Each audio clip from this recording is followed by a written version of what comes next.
Hello, everybody. I hope you're having an amazing day. So this weekend is my birthday. This weekend, this Sunday, February 24th, mark your calendars, is my birthday.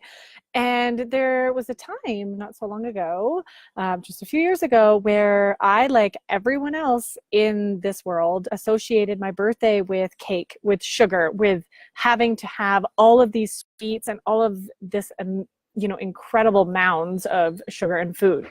And over the last couple of years in my own journey to sugar freedom, I've worked really hard on detaching celebration from my need for sweets.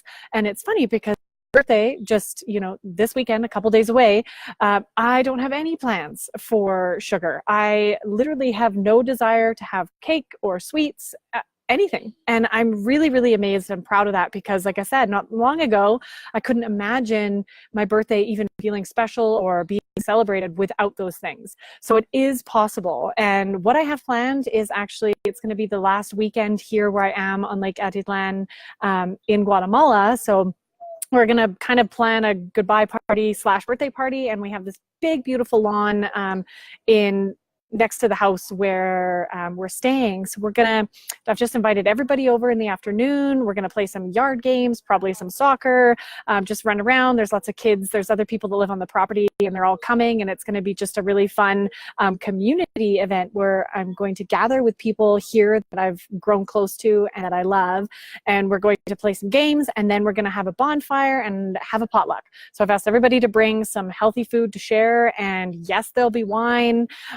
And a fire. And really, to me, the biggest excitement and the main part of that day is just gathering people together that I love in one place and having fun and laughing and playing games and having a big, beautiful bonfire, which is great. So those are the things that I'm really looking forward to. I've also just decided to actually book in a sauna session and a massage for the morning. So I've got my whole day just relaxation and connection and fun and laughter. And to me, that is the best way to celebrate. And it has nothing to do with sugar.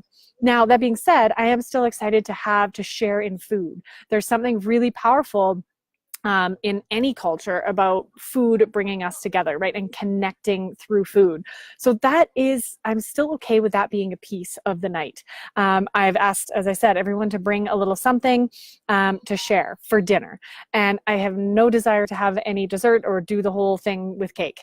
I don't need it. I just need good food, good people, some laughter. And that is just my ideal definition of way to celebrate.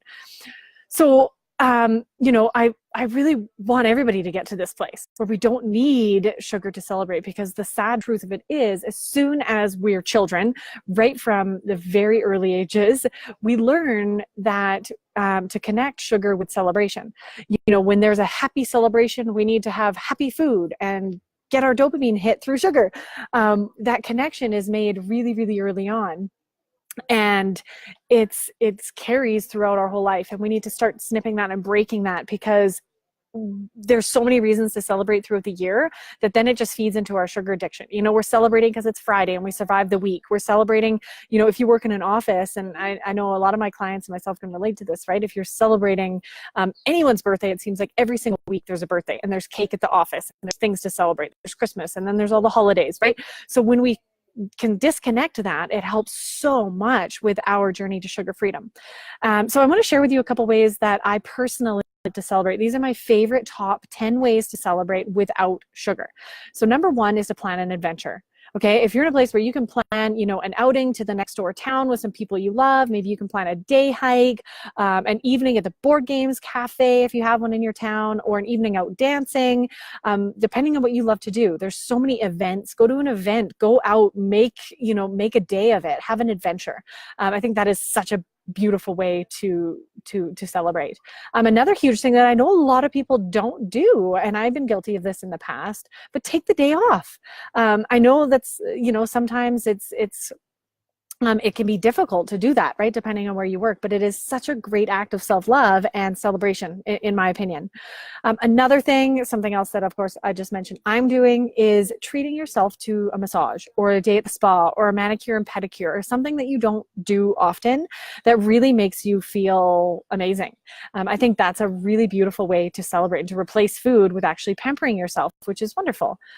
Buying yourself flowers is great. I mean, we all love the beautiful, or a plant, right? It doesn't have to be flowers that die. It can be a plant for your garden. Maybe you've always wanted raspberry bushes, right? Go buy yourself some raspberry bushes for you. Another thing kind of in line with the spa, but something that I'm really tapping into here because there's such amazing access, is go to the sauna. Treat yourself to a sauna. And a lot of times this might be at your local pool instead of the spa. So that's why I've listed these as 2 items. But here where I am, it's going to be kind of one and the same. So a sauna is such a beautiful, rejuvenating, thing to do on your birthday, because it does really clean you out and almost helps you feel like a new person. And that's a great thing to step into a new you, a new year, right? And to celebrate your birthday. Arrange a scavenger hunt. I love this idea, right? If you want to do something really, really more active, and especially if you're planning maybe a party for your kids and it's not for you, and even if it is for you, I think adults should be doing scavenger hunts too. They're so much fun. And you can easily organize this either just in your yard or around town, or have someone else organize it for you. Say, this is what I want to do for my birthday, have them organize it. That'd be such a great way to celebrate. Even if it's not a birthday, right? If you're celebrating anything, you could do that. Go on a shopping spree. This is something that is big for me in celebration because I don't do it often. So something that you don't do often is really wonderful to save for those times when you want to celebrate. So when things come up for me, maybe I'll go buy myself some new boots or a new shirt or something that that I've been wanting for a while that I just haven't done. Host a board game night. I know I mentioned board games before. I love it. This is my ideal night. Have some friends over, have some really amazing friends over, play some games, have some good food, have some good laughs, and really, really enjoy and celebrate that it is your special day. Take a class or workshop. Another really, really beautiful idea. Something that we often put on the back burner is our own self-development and all of these maybe workshops that are going on around town, or maybe there's a conference, or maybe there's a retreat going on. Treat yourself to this, right? Actually sign up, pay for that class, do that thing that you've been wanting to do. Maybe it's a beginner painting class, or maybe, like I said, it's a conference on how to use WordPress. I don't know, whatever suits your boat, right? But treat yourself to those things that you often don't do, and that really, really light you up and help you grow and learn more about yourself. The last thing that I'll mention that is on my list of celebration is to do a vision board. This is such a beautiful thing, yes, to do every year, but also to do on your birthday. And post it around. If you haven't already done a vision board for 2019, I highly recommend that you do that. Get on it and don't save it just for your birthday. But if, birthday is a really good time to reassess your goals and what you want, personal, professional, everything. So that's kind of a beautiful thing. You could even have a party with some girlfriends, have some wine, do some vision boarding. That would be a really, really fun way to celebrate around birthdays, but you can use these celebration ideas for anything, right? Maybe you're celebrating a promotion. Maybe you're celebrating some big accomplishment, right? And maybe you've sold your first painting. I don't know. So those are really some great ideas and some things that you can use. But I would love to know from you.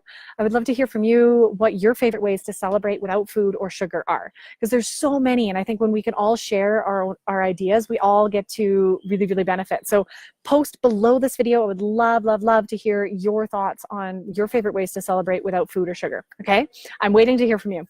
And also, in case you're having a party and you still do find that you want to have some food and you want some ideas for sugar-free snacks, if you haven't already come over and grabbed my sugar-free snack list, it's a free download. I'll post a link in the description to this video. Come on over and grab that list, because that is a beautiful place to start for a party or for a celebration if you're going to have food involved, to have some handy, delicious, sugar-free snacks, okay? So that's there for you. Come and grab that in the description of the video, and I can't wait to hear your ideas about celebrating without food and sugar. Thanks, everyone. Bye.